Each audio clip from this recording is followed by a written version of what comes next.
Hail, hail, the Celts are here, and what the hell do we care now? We're still in the midst of the summer transfer window. The rumour mill is in top gear, it's in full swing. And this week we have got a very special guest to join us to discuss everything that's going over in the rumour mill and get some of that local expert, some of that ground zero intel with someone who's got their finger on the pulse of all the moves and all the shakes that are going on across the other side of the world in the J League. Joining us for this one is Alan from J Soccer Magazine. And if you guys are interested in picking up the latest edition of the J Soccer Magazine, there's a special code in the description of the video that will get you 50% off. C for Celts, A for R, and H for here. Celts are here, CAH 88 in the checkout, or send them over to Alan. Everything will be linked in the description down below to get 50% off for that. But Alan, good to see you, mate. Thanks for joining me. Hi, konnichiwa. Genki desu ka? Konnichiwa, indeed. Great to see you again. Great to see you again as well, Alan. You know, me and you have got together to do some pieces of content over the years with different bits and pieces in the J League and everything else as well. And you're always a good laugh. You're always good fun to hang out with. And it's long overdue, but it's great to see you again, mate. Again, thanks for joining us. And, Okay. and yeah, it's normally been centered around all things Celtic because, like, you run J Soccer Magazine, of course, which covers the length and breadth of Japanese football, essentially not just the J League, but you know, the players that move to pastures new and all the rest of it.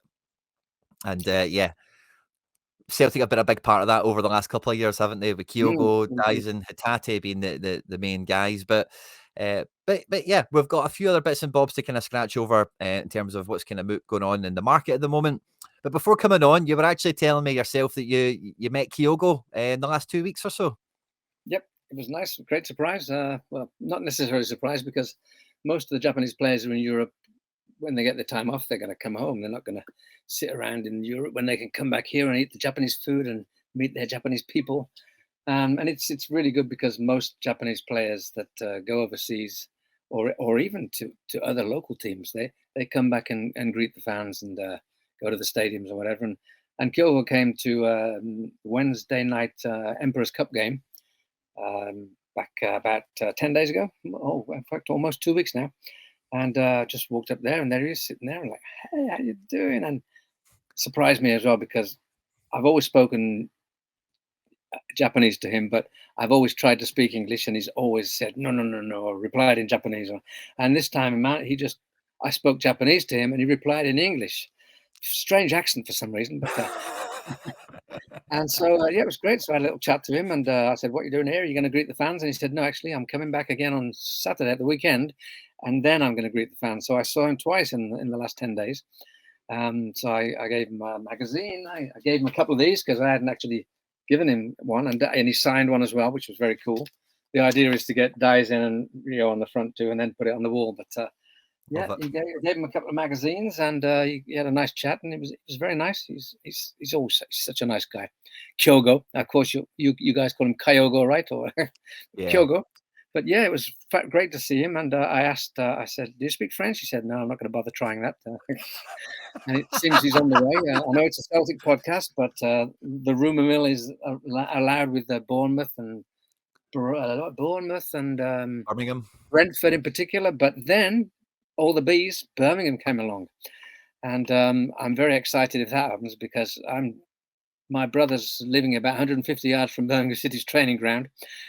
So I'll be if he goes there, I'm going to visit him for 2 weeks, and I'll be there every day. I'll take Kyogo out for some Yorkshire pudding or something. So that should be fun. So yeah, I'm very much looking forward to see where he goes. Yeah. And yeah, it's you know, bit of a side note, of course, but I think we're all disappointed at how that's worked out at Rennes, you know, just really wrong place, wrong time for the guy. And you know, I know Celtic fans can be quite divided when a player leaves. Some, you know, it's quite 50-50. Some people still want to follow them and like, on you go, pal, and you know, cheer them on. And some people are like, if you're not at Celtic, you're not even here, you know, like you don't even enter the headspace, as it were. But Kyogo was such a leading figure, was such a hero of the team that's usually 50-50. I think it's more like 90-10. Like most fans are still like, fuck Kyogo, let's get your career back on track and let's just, you know, go and show everyone how good you are from moving on from here, sort of thing. So yeah, hopefully he gets his transfer done. quality to hear that he's speaking Scottish to you as well, rather than Japanese as well. He's picked up the lingo and he's quite comfortable with it now, which is lovely.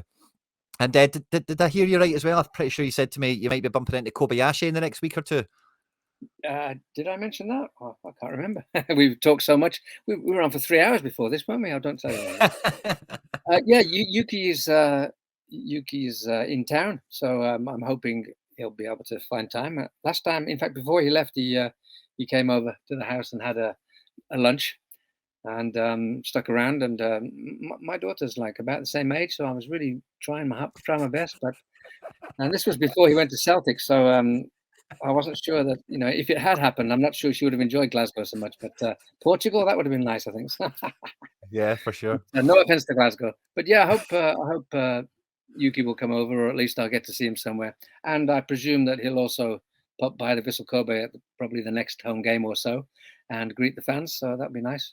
He's putting a bit of weight too. He's bulked up a bit, so it'd be interesting to see, because I really rated him myself. I think he was excellent player. Didn't really get much of a chance.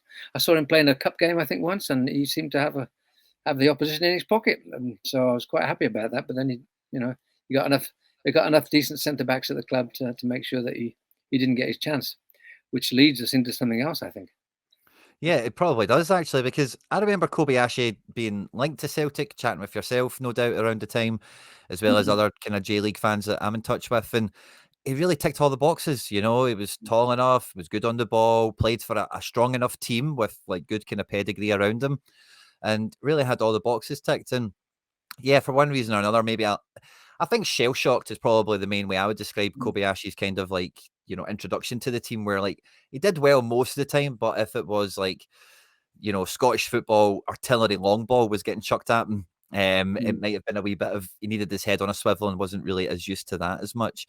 But if he has bulked up a little bit, I'm not too sure what his actual contractual situation is. I'm not sure if we released him to Portugal or if it was a loan thing. I'm not even really too sure, to be honest. I'll have to ask him. I do know that I'm in touch with a lot of, obviously, various J-League people, from managers and even owners to directors of football, whatever you want to call it. And whenever we're talking about, who we should get, and I was talking to a player, what would you call him? I guess the director of football this morning about 7 a.m. On the phone, no teams mentioned, but we're talking about players because the upcoming transfer window. And I said, how about Yuki Kobayashi? And they've already tried, but he's happy to stay where he is or somewhere in Europe, even though he's not playing. He's very happy with what he's doing with his life. So good luck to him. And I don't think he'll be coming unless somebody makes him an offer he can't refuse, or he finds a lovely lady here in Japan, perhaps. Oi, get over here. Oh, brilliant. But I got a little bit of deja vu when we got the links to Hyato Inamura, a guy that has, like, if you just look at the statistics, certainly huge pass counts, is on the ball quite a lot.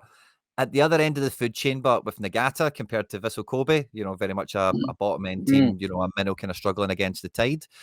And, on the channel here last week, Alan, I tried to put the eye test on Inamura. I tried to watch some highlights of him, which is never great. You're never going to get a complete picture of it as well, of course. But I must say I'm quite undecided on Inamura in terms of what I've seen and what we think. The reported fee is around £300,000, which isn't much at all. It's actually quite a bargain by most stretches, by most measures.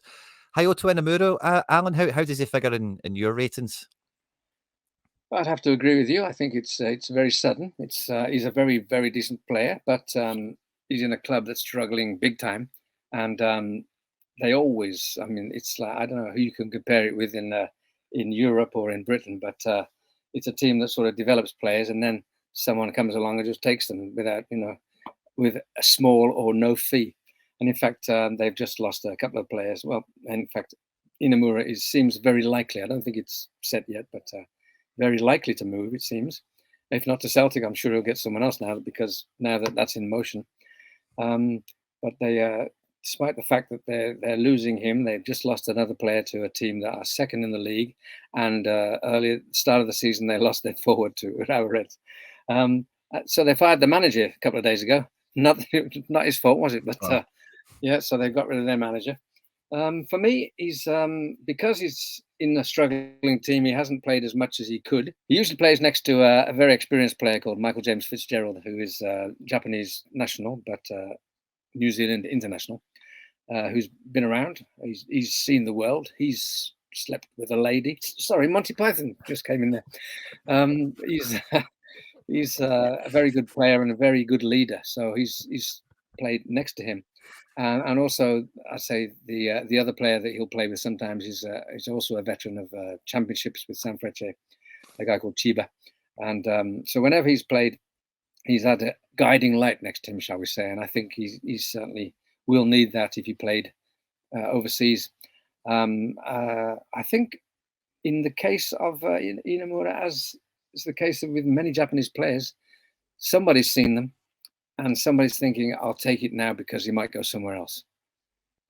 I don't think he's ready, but the agents are also very strong in Japan, and they will push these players. They'll give them the idea that they can play overseas and they can go now. Of course, the agents then make their profits and margins and commissions. And I feel that a lot of the Japanese players these days are going a little bit too early because all the clubs overseas realize there's a bargain to be had. Quite often it's free, again, because agents set these short contracts saying that they can move their players as quickly as possible if they haven't got a contract. Of course, that leaves players without a contract as well. So I'm going off on a tangent there, but I don't like what the agents did. If you go back about 10, 12 years, I think Shinji Okazaki, who won the championship it's the championship, it's the Premiership. He won Division 1 to go to my vintage with Leicester City, probably the biggest shock of the recent history, right? He was one of the guys that probably set something in motion. Not quite a Bosman thing, from if you're old enough to remember that, but he was signing for Mainz in Germany for free on February the 1st or January the 31st, and it turns out that his contract did end on January the 31st at midnight, and therefore he couldn't sign on the February the 1st. So they had to sign him on January the 31st, and therefore there was a fee. Before that, the Japanese contracts usually ended at the end of the season, which was mid to late December. If they didn't get an offer from a Japanese team within 10 days of the end of the season, they were free. If they did get an offer, they could consider it, but they didn't sign it until February the 1st. So there was this 6-week gap where Japanese players were free, literally. And fortunately for us, perhaps, or unfortunately for those Japanese players in those days, they weren't as well known as they are now. So and not so many did leave, but at least we're getting small fees. But 300,000 is peanuts, even for a guy who's going to probably be in the reserves and might suddenly come on in a cup game, and then in 2 or 3 years might grow into something excellent. I'm not saying he's a bad player, but I don't think he's ready for Celtic yet. He's, as I said, alongside an experienced player. He's very good. He's played in, I think he's played in the back three, but he's certainly played in the back four, left and right. He's primarily left-footed, so he has played at left back and could play at left back if Celtic decide they need a left back. Or I wouldn't go as far as to say I've ever seen him play left wing back if Celtic decided to do that. But he's versatile. He's young. He can be molded into somebody's whatever they need him to do. But I don't think he'll be lighting up the stages of the Scottish Premiership this season, shall we say? A bargain. Could be an investment. Could be a superstar. But it's surprising. As I said, it's surprising that he's come this fast. But on the other hand, it's not a surprise because Japanese players are being snapped up left, right, and centre just because they're good. I mean, recently they played. They qualified for the World Cup with 3 games to spare, so they literally picked a second squad, a B squad, to play the last 2 games, and then of that squad, they even played the lesser players. So they played basically a C team against Australia in Australia. Ran the game. I think it was 78% possession. Lost 1-0 on a late goal. Could have won 5 or 6 now, but I mean they were good enough to hold Australia with a third team, and then they beat Indonesia 6-0, and it could have been 20. Their goalkeeper was man of the match. Again with a third team basically. So there's so much depth in Japan that even the J League players now, we're picking up someone like Inamura, or certainly in the midfield, where they've got you've got probably 10 or 12 players overseas that could easily get into the national team as well in the two defensive midfield positions. But at the moment, it's Endo Wataru of Liverpool and probably Morita Hidemasa at Sporting. But they've also Altanaka, which Premiership fans will soon find out about if they haven't seen him in Division 1 already with Leeds. There's so much talent. So the fact that Inamura is going now, it's I don't know if it's good or bad for him, because as we've discussed, Yuki Kobayashi, who went to Celtic and didn't grow as much as I'd expected him to, and I'm hoping that Inamura doesn't get the same problem, as we say, because but I mean, if Celtic are sensible and give him a chance, loan him out, whether it's to some team in Division 3 or some shitty team like Rangers, or or to Belgium or Holland or whatever. So yep, it's I'd say he's one for the future as opposed to one for August and September. Yeah. So I think like you can see he's quite new to it. You know, like last year, like he had more cup appearances and league appearances for Nagata. Nagata got quite far in the cup. Was it the final they got to, or the semis Yes, perhaps, or they lost in the final. So it was, they lost in the and final? as you said, he did play. The manager, even though they got to the cup final, he still sort of stuck with the sort of reserves that helped him get there. So Inamura got to play in a cup final as well, and it was close, narrow, but yeah, he did well. So someone that's still clearly green behind the gills, but I think that like that's the first thing for Celtic fans that we're looking at the moment for this left-sided centre back that might come in, that might be able to play left back, is it is a player that the club is going to have to develop. It's not like a ready-made signing in that regard. Where I think Kobayashi, it's kind of the lazy comparisons that's just the man on the street Celtic fan has been making. Like, is this another Kobayashi type signing?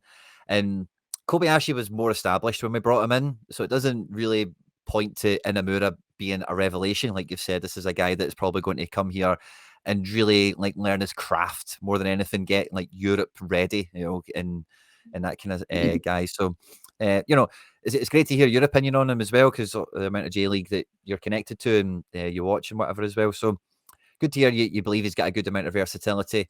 And yeah, I make you quite right. This is a guy that if he was in our squad, we've already got Trusty and Scales for left-sided centre back. So unless one of them moves out, you would hope maybe like we keep him in the squad for like the first half of the season, because the way the J League calendar runs, it's obviously a wee bit offset towards where it is in Europe, and then maybe in January we maybe find him somewhere in like Well, Holland or funny you should say Portugal. that, because J League is next season. J League will have a half season. Would you believe?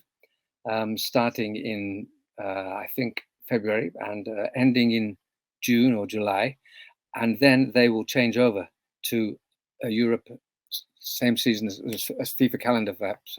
So from next, or I guess from 2026 to 2027 season, as you would say, Japan will be in line with Europe, and it's not necessarily a good thing for probably at least a quarter of the clubs up north who will be under snow for 3 months, or certainly very cold.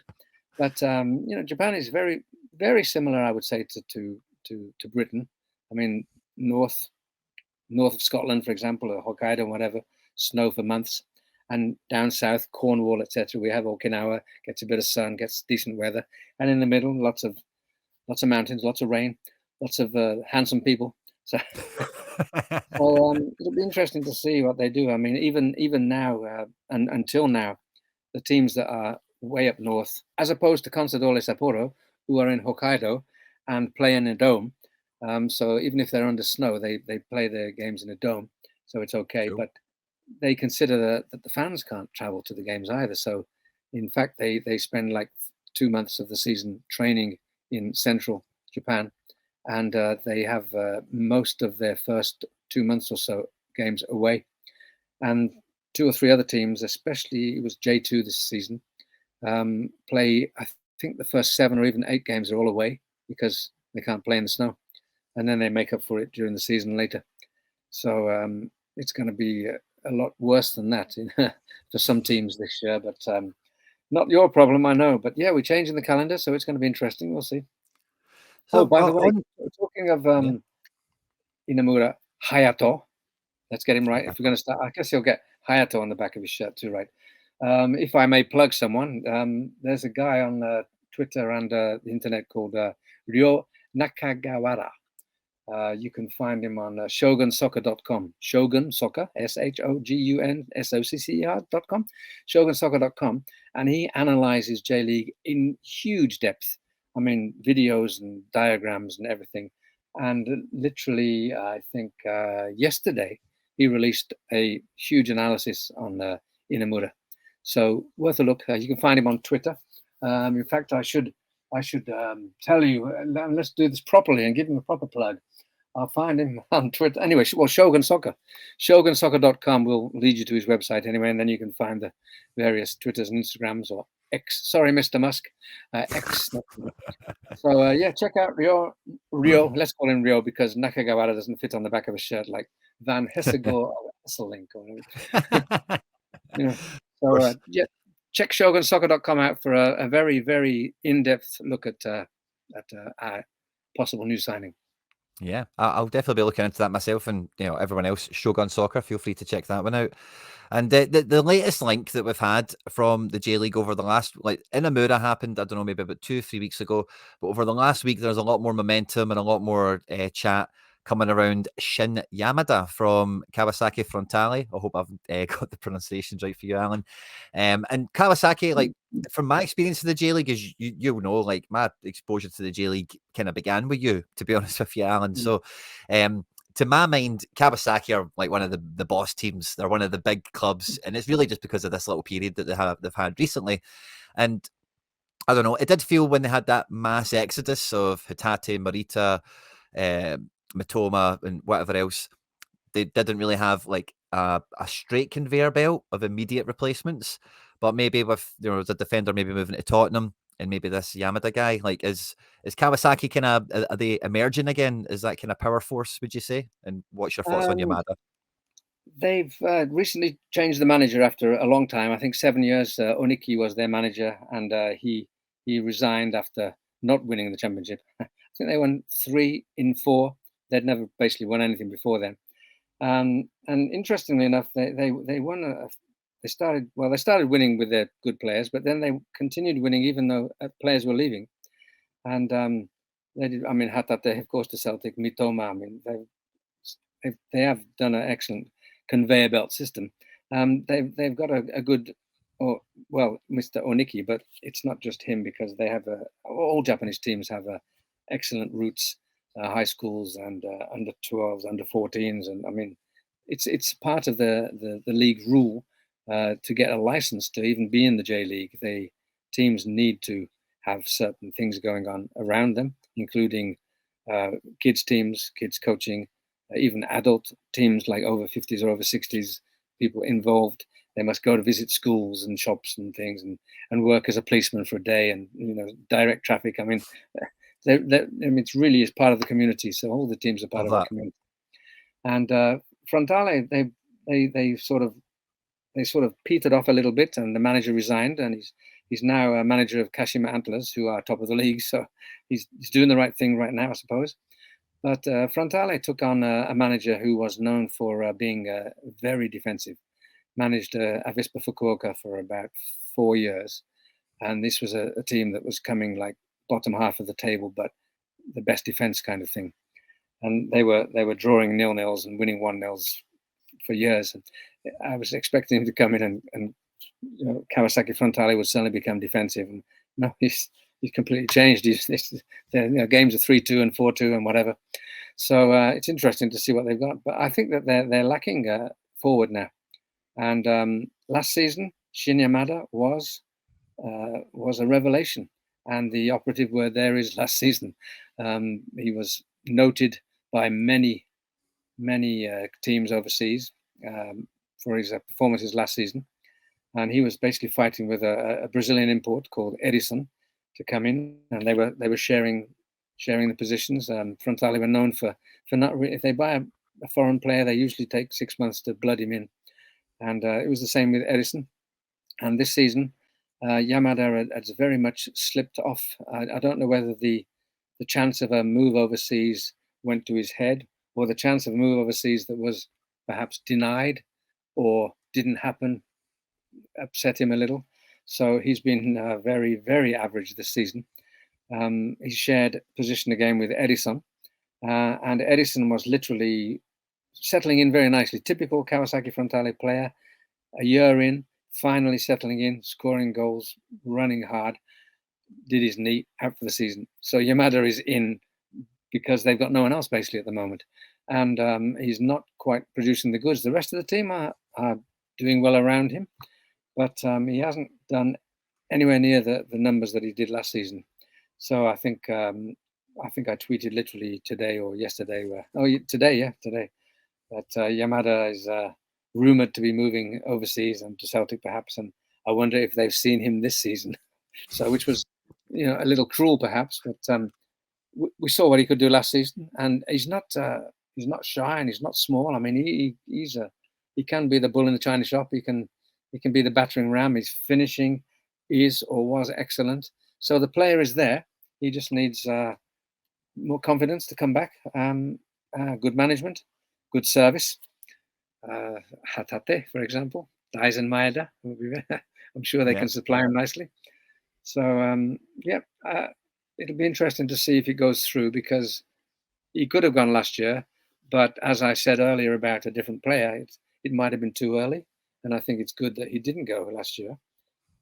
But because he didn't go last year, is that the reason he's dropped off? So we shall see if he. The transfer window, I believe, is July 7th, 8th, something like that.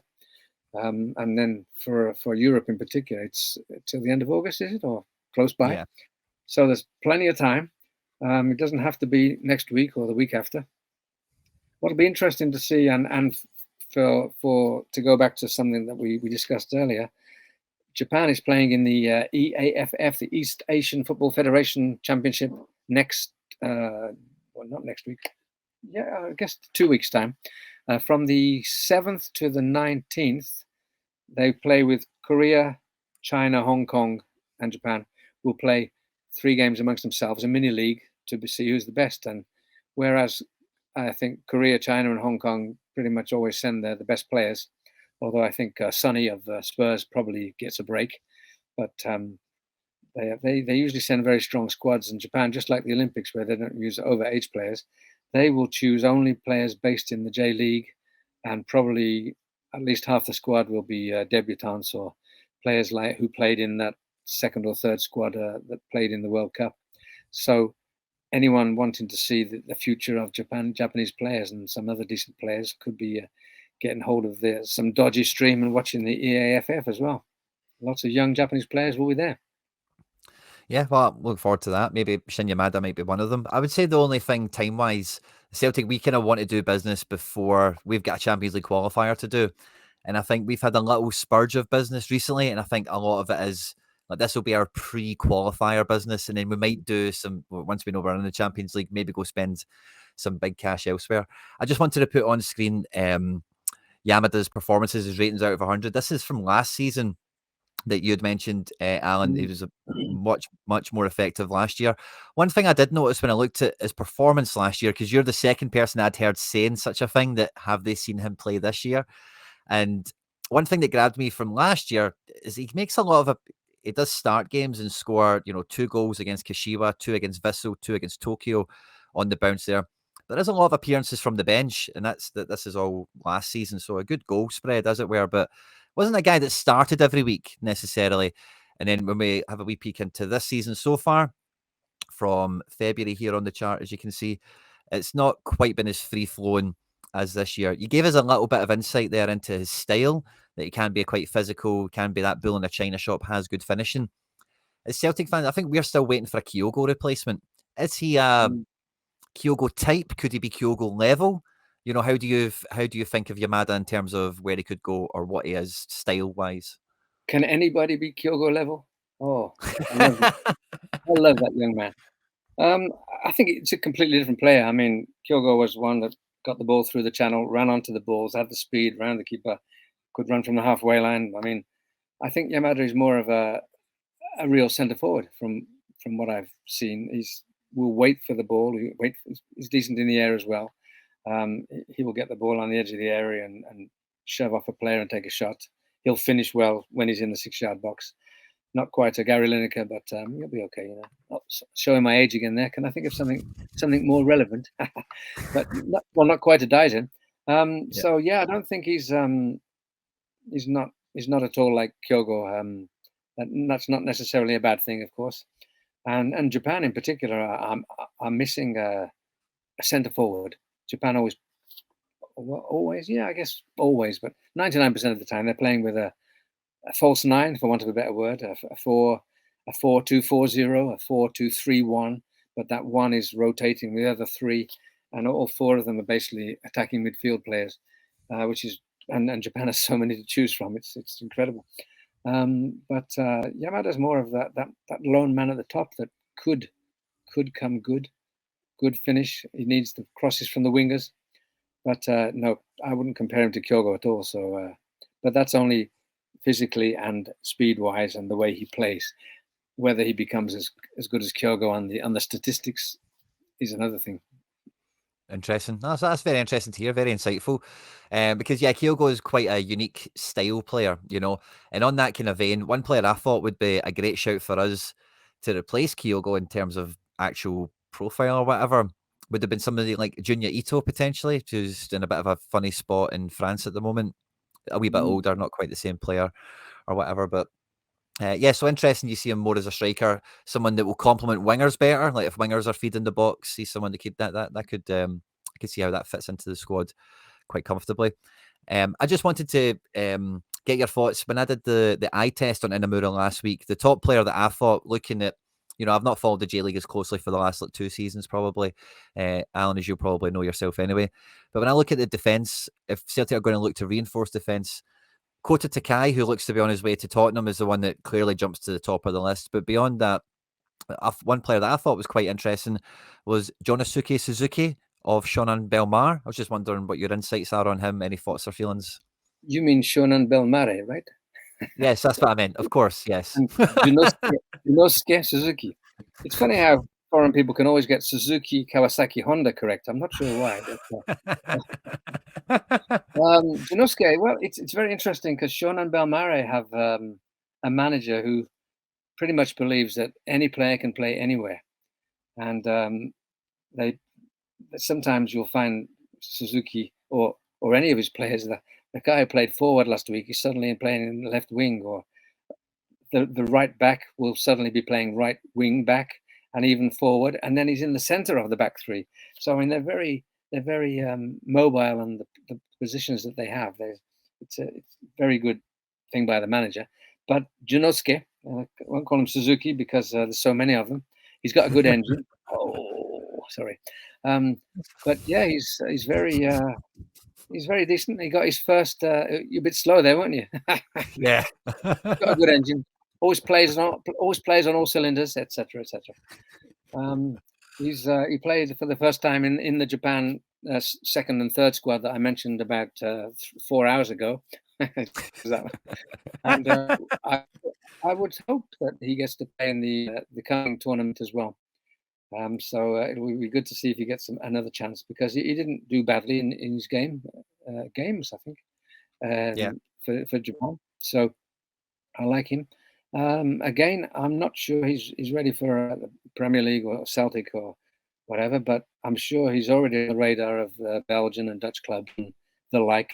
And of course, because if anybody's wondering why the English and Scotland, but in England in particular, are suddenly looking at Japanese players, it's because suddenly the Premier League, well, not the Premier League, but the whole football league is allowing extra players from outside the whatever. I was going to say Europe, but we're not in the EEC anymore, are we? There, but the fact that they've relaxed the visa situation for, I think, 4 in the Premier League and 2 in the Championship and League 1 and League 2. So 2 players outside, whatever, wouldn't normally get a visa, allowed to get a visa. And Japanese players, as we've seen, are very cheap and very hardworking, very dedicated. And they'll come in. And I was about to mention Tomoki Iwata of Birmingham City, but of course I realized he was at Celtic. And I think there's the back room at Birmingham, there is a Celtic or a connection. Some guy used to work at Celtic. So and Iwata came in, and I believe he was man of the match multiple times, and was he even player of the season? I'm not sure, I think but so. he was an excellent player, and I'm hoping he does extremely well. And teams certainly outside the Premiership, I think players like Suzuki, Junosuke, and probably I could name another 30 could easily walk into a championship team. And I mean, the amount of time I tweeted to Ryan Reynolds again today. I said, "Stop ignoring me. You need a Japanese player. DM me. I'll give you some names." Um, and I'm hopeful because I don't know, 2 years ago or so, I mentioned something about Wrexham, and he reposted something. And I thought, I'm in, but nothing since then. So, Ah, but I mean, it makes sense too. Wrexham to have a Japanese or a Korean or Chinese or whatever else to enhance their. But they're making so much publicity and apparently so much money from sponsors because they're on the TV. So definitely time. I'm sure he can afford a couple of Japanese players just to make his tea, so, sure he or could. to drink his vodka. So, well, he sold that company, but apparently, but yep. And talking of Shogun Soccer again, Ryo did also a deep dive on Shin Yamada. I think about 2 months ago. So he's well worth a look. I think he's done about 20 players over the last 2 years or so, and they're all worth a look. So Shogun Soccer, Ryo, you owe me one. Yep. I'm sure that, well, I'll think of another list for you before we finish. Well, I was going to say that as well. It was probably like Suzuki was just the only one that I'd seen from that kind of cursory level of having a look at statistics and whatever. Does anyone have a good profile? Mm, I seen he got the caps against Australia and Indonesia that you'd mentioned before, and maybe one or two others. But yeah, he was the only one for me. You were saying there as well. You've got a list of 30 Japanese players you're ready to send to Ryan Reynolds, and to like Celtic fans, like we love the global fan base that Celtic has, like organically through expats and mm, migration rest of it. But Celtic is a very, I don't know if I would say it's like addictive or whatever, but like when we've had Australians, when we've had Japanese, when we've had American, we've had Dutch, Belgian, all sorts of players from different nationalities, you always feel the Celtic family gets a little bit bigger, and you then get more fans that are like, oh, but I'm quite happy to see them win, if nothing else. mm. And Japan has been a huge source of that. Nakamura was one of my favorite players growing up, and also the current crop we've had. We've mentioned a bunch of them today. Some wild success. If you were to hand select, Alan, the next player to make the pilgrimage to paradise from Japan, who would your top pick be? Who would be your suggestion? Do you have a decent left winger right now? Front three. Let's say no. Yeah, I guess Dyson was probably in there. Dyson Um, might be a striker now. I don't just know. just relegated. You just mentioned Junya Ito, but on the other side of the field, at the same team, Nakamura Keito is a very classy player. I saw him when I think he was already 16, but yeah, 16. In those days, Japan had, I think, three teams had a under 23 team in J3. It was like a reserve team or a youth team, but because J3 wasn't quite full yet, because we are growing. J League started 32 years ago with only 10 teams, and now there's over 60 and three divisions. And back in that time, Cerezo Osaka, Gamba Osaka, and FC Tokyo had under 23 team in J3. And some of in Gamba in particular were playing, like 15-year-old Kosei Tani, the goalkeeper, played for Japan last week. Yep. He was playing for Gamba's under 23 when he was 15 and 16. And Nakamura, Ritsu Doan, who's making waves in Europe right now as well, was also in that team. I mean, I loved it. Many people didn't like the fact that there was a second team or under 23 team in a different division. But for me, it really helped develop players, and Gamba in particular really brought out some good players. And I think Keito Nakamura would be the one that could step up to a better team. No offense to where he is now. So Yeah. yeah, So take him. And yeah. good So name, he's of been course, Nakamura. Yeah, very good name for Celtic. He's been at France the last year or two at Reims, who, like we've just mentioned, have been relegated.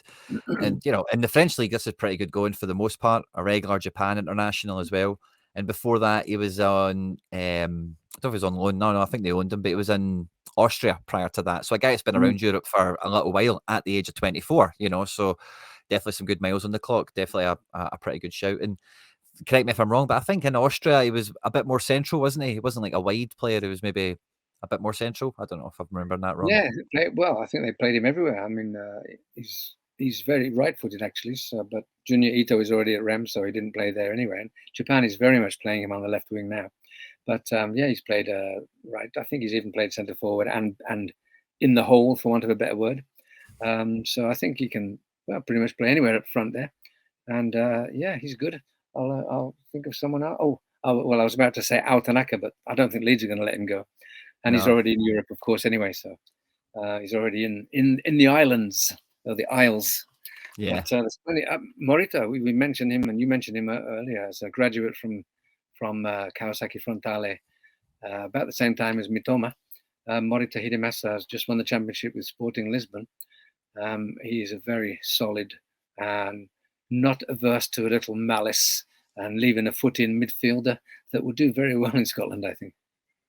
Nice. Love that. Alan, it's been an absolute pleasure. I really appreciate you taking time out your day to come and fill us with wisdom, share your insight on everything J-League for the players we've been linked to in the past, some of the ex-Celts that we were chatting about earlier on before. Do you want to just tell everyone who's tuned into the episode today where they can find you and a little bit more about the J Soccer magazine? No, not really. Of course I will. Yes, sir. Well, I'm on X, but I'm not sure you want to follow me on that too much. Always complaining about referees and stuff. But J Soccer Magazine, at J Soccer Magazine, pretty simple. It's under the screen there. On X, I'm also trying to do Blue Sky, but I'm not sure if it's going to work or not. But same thing again, J Soccer Magazine at Blue Sky. The website, jsoccer.com. It's more of an in-depth. It's like a J Soccerpedia, I suppose. We don't do anything up to date on there really, but it's got all the history of all the J League, from how to get to the grounds to the history of the shirts. You know what Jeff United were wearing in 1995 and that kind of thing. So yeah, check out jsoccer.com. Find me on there. Of course, you've seen it already, but I'll pull it out again. J Soccer Magazine, especially the Celtic version. It's always a pleasure. I love J League, so any chance to talk about it and spread the word is always a pleasure, and I hope the pleasure is all yours too. Pleasure was all mine as well, Alan. And just a reminder for anyone here on the channel that's going to go pick up an edition of J Soccer Magazine, use code CAH88 and it'll get you 50% off as well. Goes a long way to supporting Alan and his project, of course, or his company. And we are very thankful for Alan to take time out of his day to come and, let's say, share some wisdom with us. So yeah, thanks to everyone that tuned into the video. Hopefully you enjoyed it. Hail, hail, and we'll catch you on the next one.